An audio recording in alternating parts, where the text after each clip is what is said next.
कोकणात पुष्कळशा घरी पत्रावळीवर जेवण्याची पद्धत होती. साधेपणात कितीतरी सुंदरता व स्वच्छता असते. ताटांना ती कल्हई लावा व ती पोटात द्वडा घाणसारी. माझ्या वडिलांना पत्रावळीवर जेवणे फार आवडे. बायकांना सुद्धा त्रास कमी. ताटे घासाव्यास नकोत. वडील सकाळी शेतावर जाव्याचे. इकडे तिकडे फिरून कामधाम करून ते 10च्या सुमारास परत घरी येत असत. येताना फुले, पत्रावळीसाठी पाने, कोणा कुंड्याने दिली असली किंवा शेताच्या बांधावर केलेली असली तर भाजी असे घेऊन घरी याव्याचे. वडील मग स्त्रात करून संध्या, पूजा वगैरे कराव्यास बसत. आम्ही शाळेतून आलेली मुले पत्रावळी लावाव्यास बसत असू. ताज्या पानांची हिरवीगार पत्रावळ व त्याच पानांचा द्रोण. मला प्रथम पत्रावळ लावता येत नसे. द्रोण तर अगदी साधत नसे. आमच्या कोकणात एक म्हण आहे, पत्रावळी आधी द्रोणा. तो जावई शहाणा. पत्रावळ लावण्यापूर्वी ज्याला तिच्याहून कठीण असा द्रोण लावता येईल तो जावई शहाणाच असला पाहिजे. घरातील मंडळी पत्रावळी लावीत बसत. कधी कधी प्रत्येकाने 5-5 पत्रावळी लावाव्या असे आजी ठरवून टाकी व प्रत्येकास पाने वाटून देई. नाना प्रकारच्या पानांच्या पत्रावळी लावतात. वडाची पाने, पळसाची पाने, कुड्याची पाने, धामणीची पाने, भोकरीची वाटोळी पाने, पांढऱ्या चाफ्याची पाने, सर्वांच्या पत्रावळी लावतात. श्राद्धाला मोहाच्या पानांचीही पत्रावळ कोणी मुद्दाम लावतात. चातुर्मासात बायका आंब्याच्या पानांच्या किंवा फणसाच्या पानांच्या पत्रावळीवर जेवण्याचे व्रत घेतात. कोकणात पत्रावळीस धार्मिक संस्कृतीत स्थान दिले गेले आहे. झाडांची व त्यांच्या पानांची ही केवढी थोरवी. श्याम, तू पत्रावळ लावाव्यास शिक. नाही तर आज जेवाव्यास मिळणार नाही, असे आईने मला बजावले. मला लावायला येत नाही, मी काही लावणार नाही, मीही रागानेच म्हटले. माझी बहीण माहेरी आलेली होती. ती मला म्हणाली, श्याम, ये तुला मी शिकविते. कठीण का आहे त्यात काही? मला नको तू शिकवायला जा. मी उर्मटपणे त्या बहिणीस उत्तर दिले. माझी अक्का फारच सुंदर पत्रावळ लावीत असे. माझे वडीलही पत्रावळ व द्रोण लावण्यासाठी गावात प्रसिद्ध होते.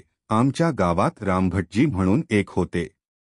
त्यांची तर आख्यायिकाच झाली होती. जे पान हातास लागेल ते घेऊन रामभटजी टोचीत जाव्याचे. चांगलेच पान पाहिजे, हे येथे नीट बसणार नाही, वगैरे विचार त्यांच्या मनात येत नसत. कसेही पान असो, रामभटजींच्या पत्रावळीत त्याला स्थान आहेच. कोणाकडे लग्नमुंज असली, प्रयोजन वगैरे असले की गावातील मंडळी त्याच्याकडे जमावायाची व पत्रावळी लावीत बसाव्याची परंपरा मला शिकणे भाग पडले. परंतु मी पडलो हट्टी. मी काही त्या दिवशी पत्रावळ लावली नाही. मी पत्रावळ लावली नाही व आईने माझे पान मांडले नाही. ज्याने त्याने आपापली पत्रावळ घेऊन बसावे असे ठरले होते. माझी पत्रावळ नाही. सारीजण हसू लागली. माझ्यासाठी माझी अक्का रदबदली करू लागली. उद्या लावशील ना श्याम पत्रावळ? उद्या शिक हो माझ्याजवळ. आई, उद्या तो लावील हो, वाढ आज त्याला, असे अक्का म्हणू लागली. परंतु आम्ही एरंडासारखे फुगलो होतो. मी नाहीच लावणार, जा नका वाढू मला जेवायला. माझे अडले आहे खेटर. मी तस्सा उपाशी राहीन, असे रागाने म्हणत मी ओसरीवर गेलो. पोटात तर भूक लागली होती. कोणी आणखी समजूत घालाव्याला येते का याची वाट मी पाहत होतो. शेवटी माझी थोर निर्भिमानी अक्का, तीच पुन्हा माझ्याजवळ आली. ती म्हणाली, श्याम, चल रे जेवाव्यास. मी उद्या सासरी गेले म्हणजे थोडीच येणार आहे समजवाव्यास. उठ, चल, लहानसे ठिकोळे लाव व त्यावर बस जेवाव्यास. 3 पानांच्या लहान पत्रावळीस ठिकाळे म्हणतात. 4 पानांच्या पत्रावळीस चौफुला म्हणतात. पळसाचे मोठे पान असले तर एकाच पानावर आम्ही मुले जेवत असू. एकच पान पुरे होत असे. वाटोळी मोठी पत्रावळ तिला घेरेदार पत्रावळ म्हणतात. माझ्या वडिलांना लहान पत्रावळ आवडत नसे. चांगली मोठी गोलदार आवडत असे. रानात भरपूर पाने असतात, त्यात काटकसर कशाला. विस्तीर्णपात्र भोजनम जेवाव्यास मोठे पान घ्यावे, असे ते म्हणत. अक्कांच्या शब्दांनी मी विरघळलो. सासरी गेल्यावर ती थोडीच रुसणाऱ्या भावाजवळ आली असती. 2 दिवस ती आली होती, तरी मी तिच्याशी नीट वागलो नाही. मला वाईट वाटले व डोळ्यात पाणी आले. अक्काने माझ्या हातात पान दिले. हे खाली आधाराला लाव, असे ती म्हणाली. मी हातात एक चोळ घेतली व टाका लावला, परंतु चोळ फार लोचट होती व टाका तुटेना. शा, ही दुसरी घे चोळ. ही चांगली आहे, असे म्हणून अक्काने दुसरी चोळ जुडीतून काढून दिली. कसे तरी मोठमोठे टाके घालून मी ठिकोळे तयार केले व घरात नेले. ही माझी पत्रावळ वाढ मला, मी आईला म्हटले. हातपाय धुवून आलास का पण, आईने विचारले. हो, केव्हाच हातपाय धुतले. मी काही घाणेरडा नाही, मी म्हटले. घाणेरडा नाही रे, परंतु सू तर करतो आहेस. नाक नीट शिंकरून ये, तो मी इकडे वाढते, आई म्हणाली. मी नाक स्वच्छ करून आलो व जेवाव्यास बसलो. पोटभर जेव चांगला. उगीच हट्ट करतोस. तो शेजारचा वासू एवढासा आहे, पण कशी छान लावतो पत्रावळ, आई बोलत होती. मी रागाने भराभर जेवत होतो. पत्रावळ कशीतरी लावलेली होती. तिचा एक टाका निघाला व माझ्या घशात अडकला. मी घाबरलो. शेवटी निघाला एकदाचा. टाके जातात घशात तरी म्हणे तूच पत्रावळ लाव. मला लावायला येत नाही तरी म्हणे लाव, मी रागाने म्हटले. आमच्या घशात नाही जात ते. तू निष्काळजीपणाने लावलीस याचे हे प्रायश्चित्त. जोपर्यंत तू चांगली पत्रावळ लावण्यास शिकणार नाहीस तोपर्यंत तुझीच पत्रावळ तुला ठेवण्यात येईल, आई म्हणाली. मी दुसऱ्या दिवसापासून चांगल्या पत्रावळी लावण्याचा निश्चय केला. अक्का पत्रावळ कशी लावते, दुमड कशी घालते, ते पाहू लागलो. काही पानांना दुमड घालाव्याची असते. ज्याला आपणापेक्षा एखादी गोष्ट चांगली करता येत असेल त्याच्याजवळ जाऊन शिकले पाहिजे. त्यात गर्व कशाला. प्रत्येक गोष्ट चांगली करता आली पाहिजे. जे जे करीन ते उत्कृष्ट करीन, असे माणसाचे ध्येय असावे. पत्रावळ लावणे असो वा ग्रंथ लावणे असो, शेण लावणे असो व शेला विणणे असो, माझ्या वडिलांचा हा गुण होता.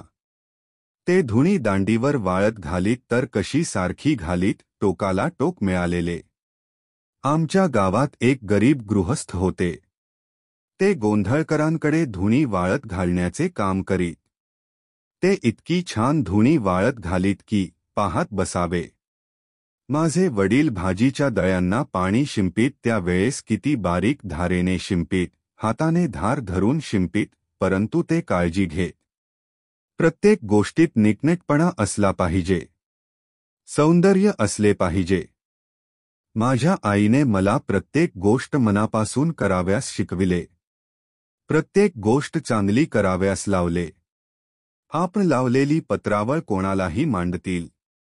जर ती नीट नसेल तर जेवणाराच्या घशात टाका जाव्याचा. पत्रावळ लावताना मनात म्हटले पाहिजे, कोणीही हिच्यावर जेवो त्याला नीट जेवता येईल. घशात जाणार नाही. फटीतून अन्न खाली जाणार नाही. मी चांगला पत्रावळ लावण्यास शिकलो. एक दिवस माझ्या हातची पत्रावळ मुद्दाम वडिलांसाठी मांडली. वडिलांनी विचारले, चंद्रे, तुझी का ग पत्रावळ? अक्का म्हणाली, नाही. ती श्यामने लावलेली आहे. वडील म्हणाले, इतकी चांगली केव्हापासून याव्यास लागली? आई म्हणाली, त्या दिवशी जेवायला घातले नाही व तू चांगली पत्रावळ लावीपर्यंत तुझी तुलाच घ्यावी लागेल, असे सांगितले म्हणून नीट शिकला लावायला. मी आईला म्हटले, आता मागचे कशाला सांगतेस? भाऊ, आता चांगली येते की नाही मला? आता काय सुंदरच लावता येते, पण द्रोण कुठे लावता येतो? वडील म्हणाले, द्रोणही मी लावून ठेवला आहे. विहिरीवर अक्काने लावलेला एक द्रोण मी घेऊन आलो व त्याच्यासारखा लावीत बसलो. शेवटी साधला. मी तुम्हाला जेवण झाल्या माझ्या पत्रावळीचे गुणगान झाल्यामुळे मी जरा फुशारून गेलो होतो. जेवण झाल्यावर मी द्रोण वडिलास दाखविला, चांगला आहे, परंतु येथे चुकला. समोरासमोरचे कोपरे सारख्या दुमडीचे हवेत, असे म्हणून त्यांनी सुधारून दिला. मी तो सुधारलेला द्रोण आईला नेऊन दाखविला. आता कोण रागे भरेल? उगीच हट्ट करतो व मला हे येणार नाही ते येणार नाही म्हणतोस. देवाने ज्याला हातपाय दिले त्याला सारे काही करता येते. मनात मात्र हवे चंद्रे, याला एक जर्दाळू दे शिकल्याबद्दल खाऊ. आईने सांगितल्याप्रमाणे अक्काने फडताळातून एक जर्दाळू मला दिला. तो किती गोड लागला. समुद्रमंथानंतर देवांना अमृतही तितके गोड लागले नसेल. गोडी वस्तूत नसून वस्तूसाठी केलेल्या श्रमात आहे, कर्मातच आनंद आहे.